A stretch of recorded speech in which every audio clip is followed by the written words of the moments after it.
Okay, so the world still hasn't woken up to Zionism. This is Palestine, an open-air prison with millions of people in it. Yeah, Palestine.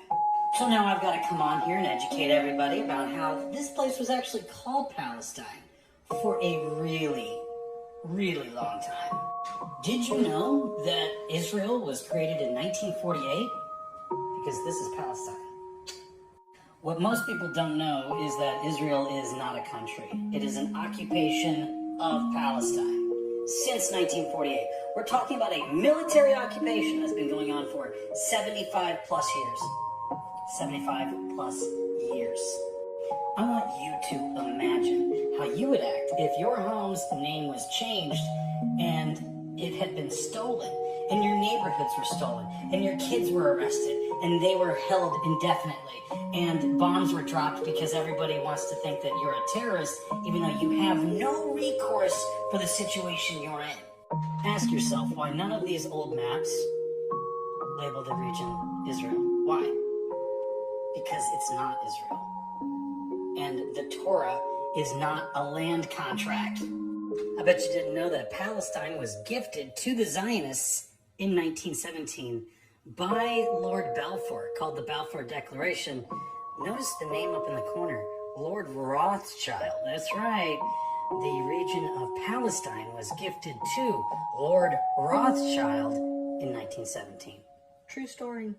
If you think these people are terrorists that deserve this, you are sadly mistaken. These people live like this. This isn't just recently. They stay like this because Israel is always on the offensive.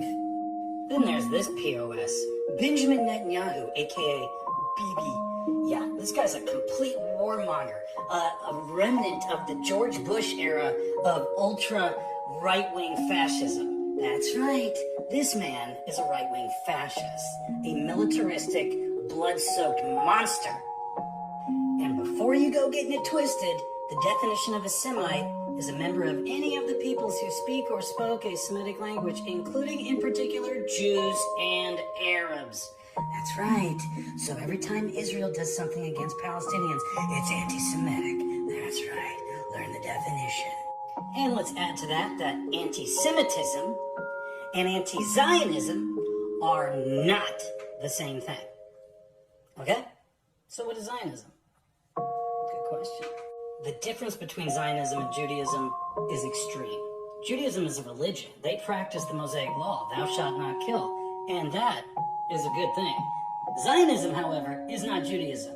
It is a movement for the reestablishment and the development and protection of a Jewish nation that is now Israel. See the difference? Judaism is not Zionism. Anti-Zionism is not anti-Semitism. Plain and simple.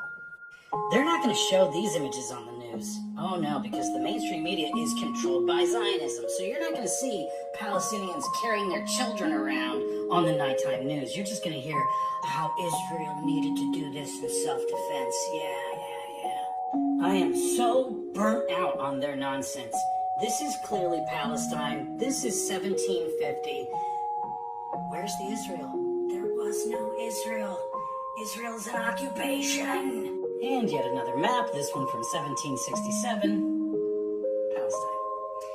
I'm exhausted, and the people of Palestine must really be exhausted. So, please, share the truth, spread the truth. This is the truth. Palestine has been under attack for 75 plus years by the occupation of Israel. It's been said. And just to give you an idea of how long I've been standing up for this issue, here's a video clip of me with my old name, Chris Phillips, without a beard, 10 years ago, on Fox News, on Sean Hannity, in front of the entire world. Here we go, roll the tape. Freedom of speech in America. Anti-Semitism. I asked you a question. Do you have a problem with anti-Semitism? Listen, I don't like hate. I don't like hate. Is that clear enough? I don't like hate. Is anti-Semitism hate? A lot of times, anti-Islam is hate. I asked you if anti-Semitism is hateful. You certainly Judy, lack credibility. Is anti-Semitism hateful? Yes, absolutely. But anti-Zionism is not anti-Semitism. Judy?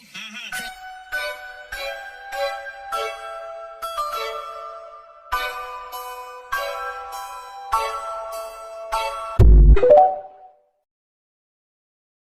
weeks ago, the European Union's embassy in Israel released a video by the President of the European Commission, Ursula von der Leyen, to commemorate the foundation of the Israeli state. Nearly every single thing she said in it was a lie. It's time those lies were called out directly. 75 years ago, a dream was realized with Israel's Independence Day. Between 1947 and 1949, 3/4 of all Palestinians living in historic Palestine were systematically uprooted and violently expelled from their homes and villages by Zionist militias. Over 4 million acres of land were stolen, 400 towns destroyed, hundreds of Palestinians massacred during the events that led to the creation of the Israeli state. This may have been the realization of a dream for Zionists, but for Palestinians, it was the beginning of a nightmare that has continued for over 70 years. The invasion and destruction of their homeland and their transformation into a colonized people. These events are known to them not as Israeli independence, but as the Nakba, the catastrophe. Describing the Nakba as a dream is a provocation, a deliberate and cruel insult to millions of Palestinians all over the world. It is unacceptable and must be condemned. After the greatest tragedy in human history, the Jewish people could finally build a home in the Promised Land. A German politician describing the Holocaust as a tragedy is Holocaust revisionism. It's a denial of responsibility for carrying out that crime. A tragedy is a terrible but unavoidable event for which no one is really responsible. The Holocaust, however, was the most ambitious act of deliberate mass murder in history, the extermination of most of Europe's Jews by Nazi Germany. That's not a tragedy, it's a genocide, a crime against humanity. German politicians are the leading Zionists in Europe today. From right to left, Germany's political class back Israel through thick and thin. In return, the Israeli state is expected to help the German establishment to leave its Holocaust guilt in the past. But the Holocaust can't be shrugged off like this, and Israel's crimes against Palestinians cannot and will not be ignored. 75 years of dynamism, ingenuity, and groundbreaking innovations. You have literally made the desert bloom. Israel did not make the desert bloom. The very phrase "make the desert bloom" is an infamous Zionist lie, which denies the prior existence of Palestinians in their own homeland. It's so brazen in its revision of history that it's the equivalent to proposing that the earth is flat. And to hear a notorious propaganda lie like this come out of the mouth of the President of the European Commission is beyond disgraceful. Palestine before the occupation wasn't empty.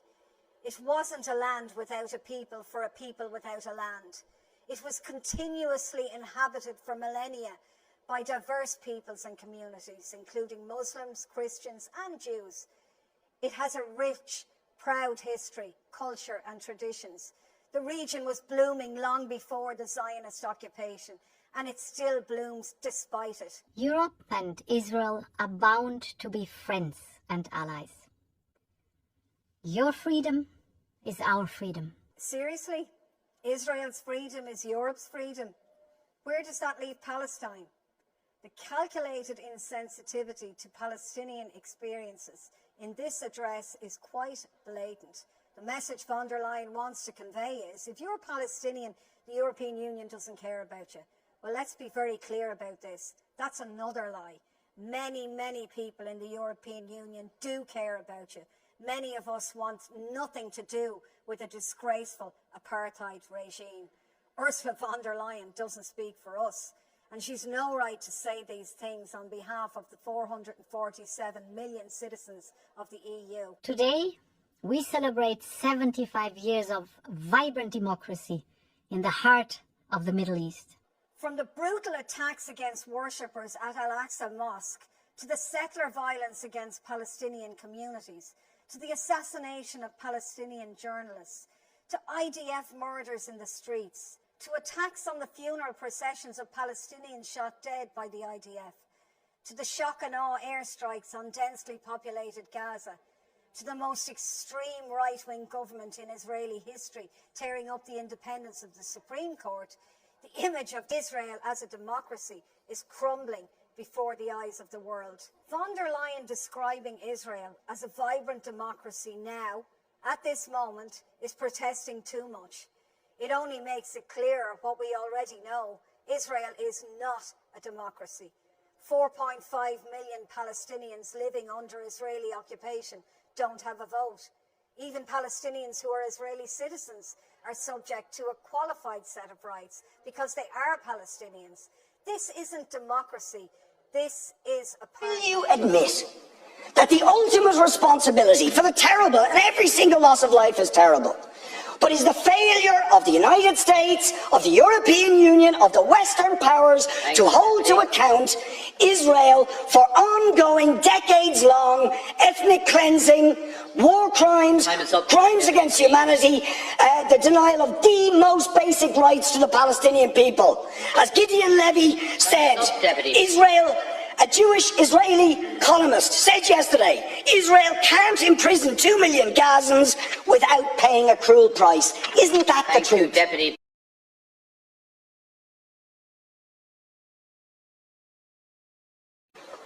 Taoiseach, you said it is not okay for Israel to attack civilians, attack civilian infrastructure, to threaten to starve the people of Gaza. It most certainly isn't okay. It's a war crime. The Israeli government have brazenly, publicly and openly declared their intention to commit a war crime and have commenced that war crime against the people of Gaza, saying that they intend to starve of food, electricity, water, 2.2 million people. That is a war crime under the 4th Geneva Convention. They are raining down thousands of the most sophisticated missiles known to humanity onto the most densely populated area in the world, carrying the certainty that almost every missile will incur civilian casualties, will and are destroying the infrastructure, the water infrastructure, the energy, making Gaza uninhabitable. And using, in very credible reports, as they did in the past, chemical weapons, white phosphorus, being used by Israel. And you try to suggest there is some symmetry, some equivalence between the actions of Hamas and what Israel has been doing to the Palestinians for decades. Will you admit that the terrible loss of life and escalation of violence that we have seen in the last few days is simply a continuation of the crimes against humanity, the war crimes of the state of Israel against the people of Palestine? And it's not me saying this. You have, or you should have read, the reports of Amnesty International, which we asked you to read and act on Human Rights Watch, on the UN Special Rapporteur to Palestine, on the UN Human Rights Council, on the issue of Palestine. Do you know that the Israeli state will not even allow the UN Rapporteur on Palestine into the occupied territories, or the UN Human Rights Council in, because they know that they will bear witness to the ongoing ethnic cleansing, the ongoing illegal annexation of territory, the ongoing arbitrary detention of Palestinians without trial, the impunity when they assassinate a journalist like Shireen Abu Akleh. No justice, no sanctions. What do we actually get? The head of the most powerful state in the world, while Israel is threatening to commit war crimes against Israel, says we're going to give them more weapons and arms. We support them absolutely. So will you admit that the ultimate responsibility for the terrible, and every single loss of life is terrible, but is the failure of the United States, of the European Union, of the Western powers to hold to account Israel for ongoing, decades-long ethnic cleansing, war crimes, crimes against humanity, the denial of the most basic rights to the Palestinian people. As Gideon Levy said, Israel, a Jewish Israeli columnist, said yesterday, Israel can't imprison 2 million Gazans without paying a cruel price. Isn't that the truth? Thank you, Deputy, please. Deputy, I believe Israel has the right to exist. Israel was established by the United Nations, was established in accordance with international law, and Israel has the right to exist. I hope you'll agree, and I hope you'll say that in your follow-up response. And as any sovereign state has the right to defend itself when it's under attack. And I can understand why Israel needs to take action to root out terrorists and people who fire rockets at civilians into Israel. Israel is absolutely within its rights to defend itself and to go after Hamas. That does not extend to cutting off electricity to civilian populations. It does not extend to cutting off water. It does not extend to preventing food from entering the Gaza Strip. And we're very clear on that in terms of the position of the Irish government. Basic principles of human rights must apply, and they apply to Israel too.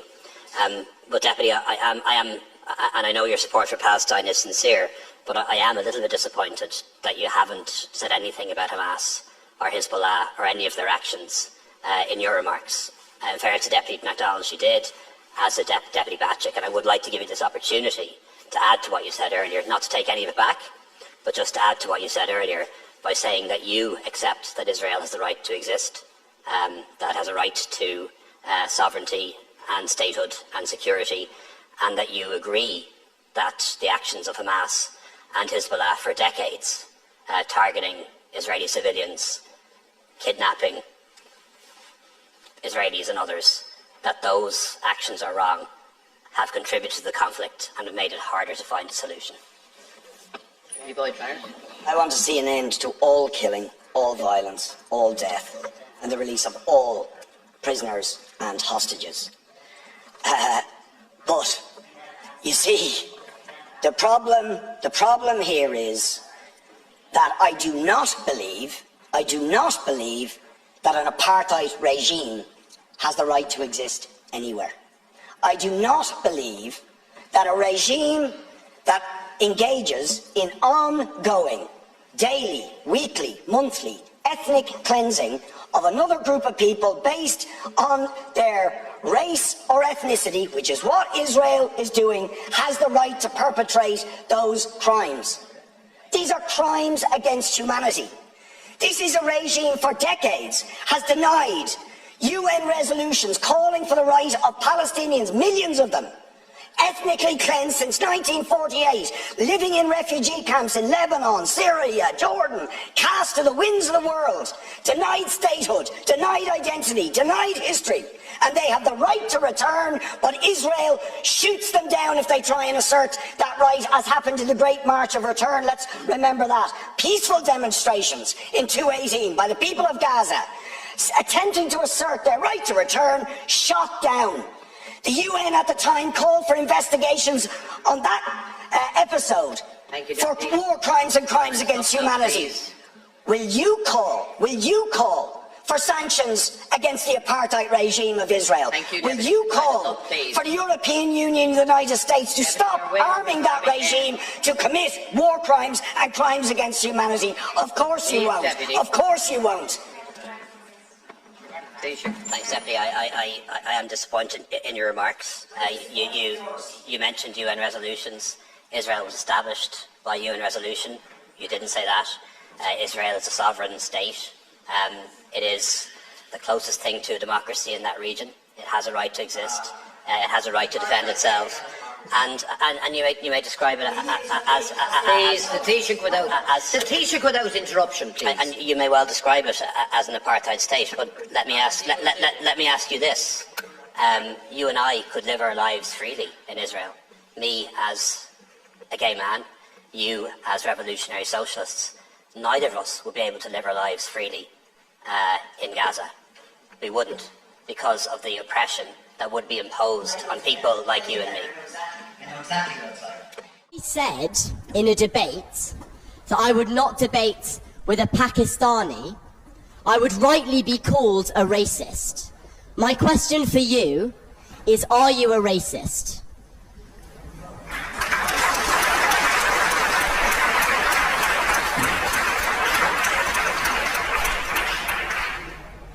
Why are you applauding that? What kind of people would applaud that?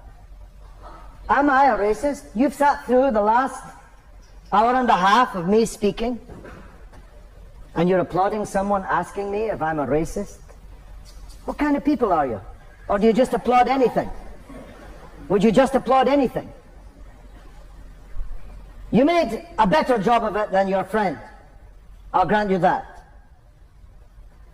Talking to me in a language I don't understand and then waving an Israeli flag in my face was not, I suspect, the finest moment that he will experience in what I hope is a long life in public affairs.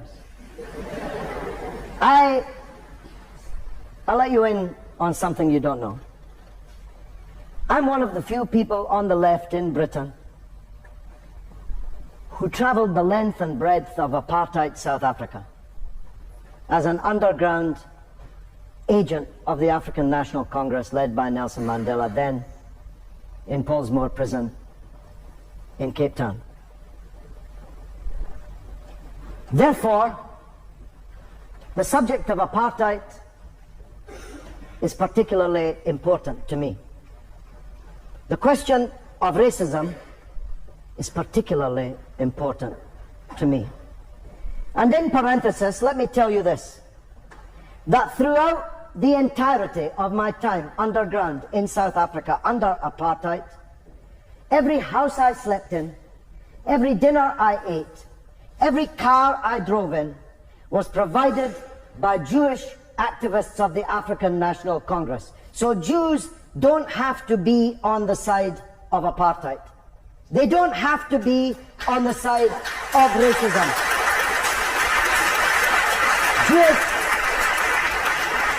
Jewish heroes amongst my blood brotherhood, like Dennis Goldberg, who served 27 years on Robben Island in Pollsmoor prison, but who never was able to touch Mandela and his comrades because they were on one side of the apartheid prison wall, and he and a few other Jewish heroes of the African National Congress were on the other. Dennis Goldberg, Albie Sachs, Joe Slovo, Ruth First. Perhaps you've heard of these people. If you haven't, look them up. Jews don't have to be on the side of apartheid. They can stand up against it. And I say to those who imagine that they are friends of the state whose flag was just waved in my face, turn away from the racist apartheid ideology of Zionism. Turn back to where Jews were before the emergence and the hegemony of Zionism. The greatest people on the earth were Jews.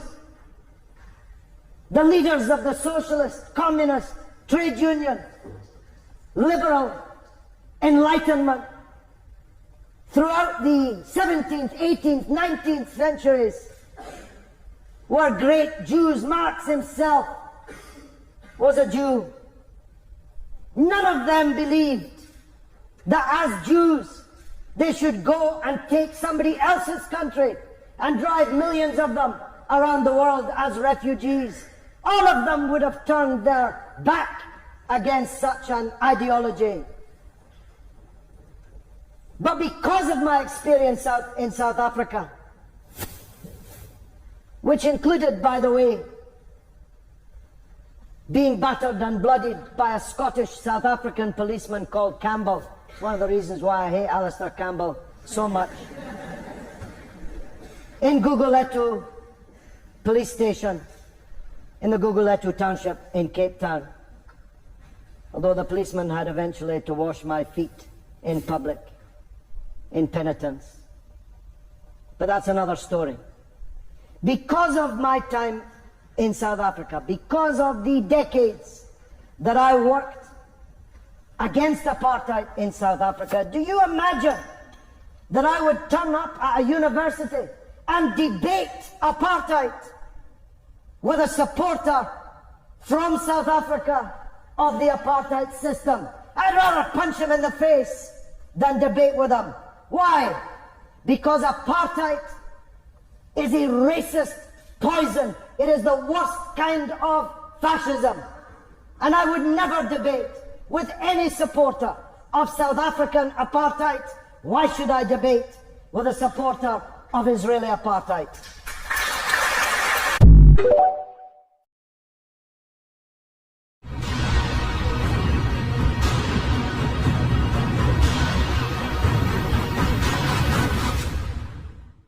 The Turkish Ministry of Defense, the Turkish Armed Forces, have announced that they are ready to support Palestine.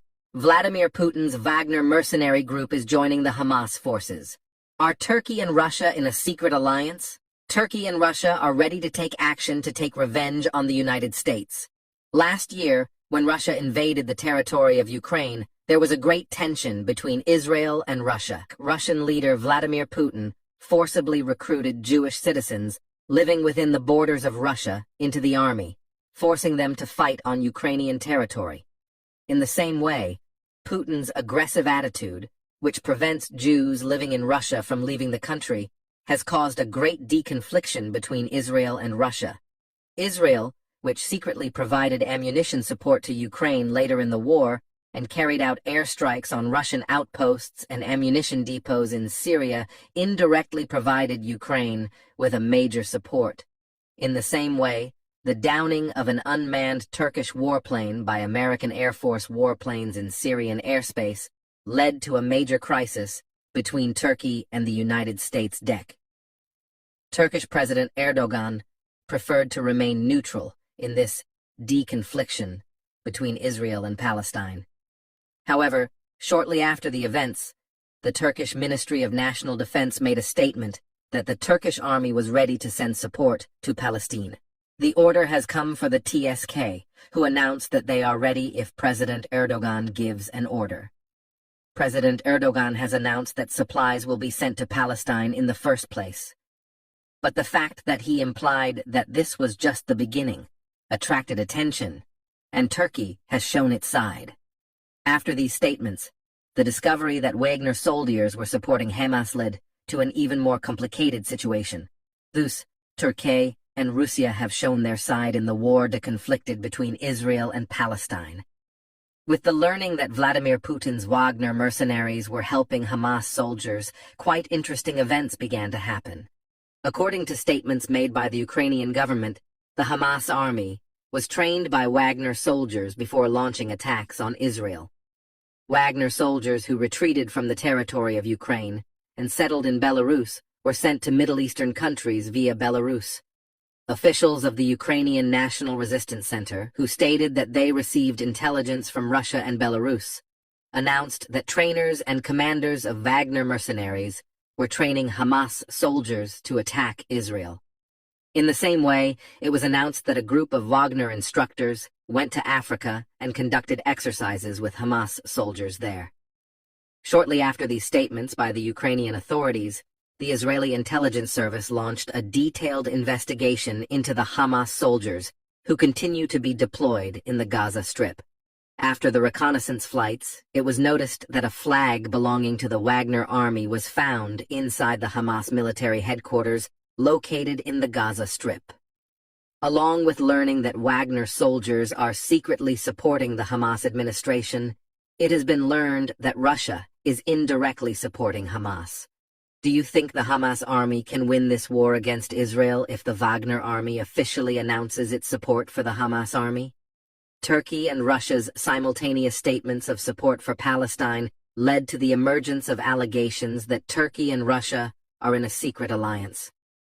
The fact that America has been providing both military and material support to Ukraine for months, and the U.S. Air Force has been carrying out attacks on the military outposts of the Russian army in Syria, has caused Russian leader Vladimir Putin to choose his side in this war. As it is known, the Israeli army is currently under attack from 3 different fronts. The attacks on Israel from the territories of Gaza, Syria, and Lebanon have greatly angered Prime Minister Netanyahu. Netanyahu formed a state of emergency government as a result of negotiations with opposition officials. Shortly after, the Israeli army carried out airstrikes on Syrian territory in order to respond to the airstrikes from Syria. The Israeli army targeted the airports of Damascus and Aleppo and carried out an attack on these 2 airports. Syrian state television announced that the Damascus and Aleppo airports were out of service after these attacks. However, shortly before these attacks, one of the Russian military outposts in Syria was damaged during the airstrikes organized by Israel in order to respond to Syria. These events have enabled Turkey and Russia to take part on the side of Palestine. On the other hand, the aircraft carrier sent by the U.S. Navy to Israel came up again. War analysts have theorized that the United States has sent an aircraft carrier to the Mediterranean. While NATO countries support Israel, the vast majority of Muslim countries are on the side of Palestine. However, do you think it is the right decision for Erdogan, who is both a NATO country and the leader of a Muslim country, to choose the Palestinian side? Another interesting event was the joining of Russian soldiers to the Israeli army. As it is known, with the mobilization decision in Russia, a large number of Russian citizens were forcibly recruited into the army and sent to the territory of Ukraine. Thousands of Russian citizens who fled the mobilization decision in Russia and settled in Israel to protest the illegal occupation of Ukraine have lined up to join Tel Aviv's fight against Hamas. At the same time, allegations that Russian soldiers of Jewish origin fighting on Ukrainian territory also managed to escape from Ukraine and joined the Israeli army created a big agenda. According to the allegations, thousands of Russian citizens of Jewish origin have joined the Israeli army and applied for Israeli citizenship. At the same time, the president of Chechnya, Ramzan Kadyrov, who has close relations with Vladimir Putin, also announced his support for Palestine. Chechen leader Ramzan Kadyrov has called for the deconfliction of this ongoing war between Israel and Palestine. Ramzan Kadyrov announced that he would send the Chechen army to the Palestinian territories to restore order and resist troublemakers, if necessary, and expressed their readiness to act as peacekeeping forces. Chechen leader Ramzan Kadyrov stated that he personally visited the territory of Israel and that his peaceful delegation was subjected to provocations in Israel. For this reason, he announced that he was calling for a halt to both the war and the war in order to prevent further growth of this situation. With the learning that Wagner soldiers were trained by Hamas soldiers, it became clear who taught the attacks organized by Hamas soldiers with drones. It has become certain that this training given to Hamas soldiers who are practicing tactics similar to the war tactics in Ukraine was provided by Wagner soldiers. While the Hamas army continues its attempts to infiltrate Israeli territory, Israeli Defense Minister Yoav Gallant is constantly carrying out military shipments to increase security measures on the border. After Hezbollah secretly infiltrated Israel's borders, Israeli Defense Minister Yoav Gallant announced that they had begun to carry out military shipments to the border areas. As it is known, the Hamas army carried out airstrikes against the Israeli capital Tel Aviv, but these attacks were successfully prevented by the Iron Dome air defense systems. Defense Minister Gallant announced that more air defense systems will be deployed to the city of Tel Aviv, considering that there will be more airstrikes against the capital.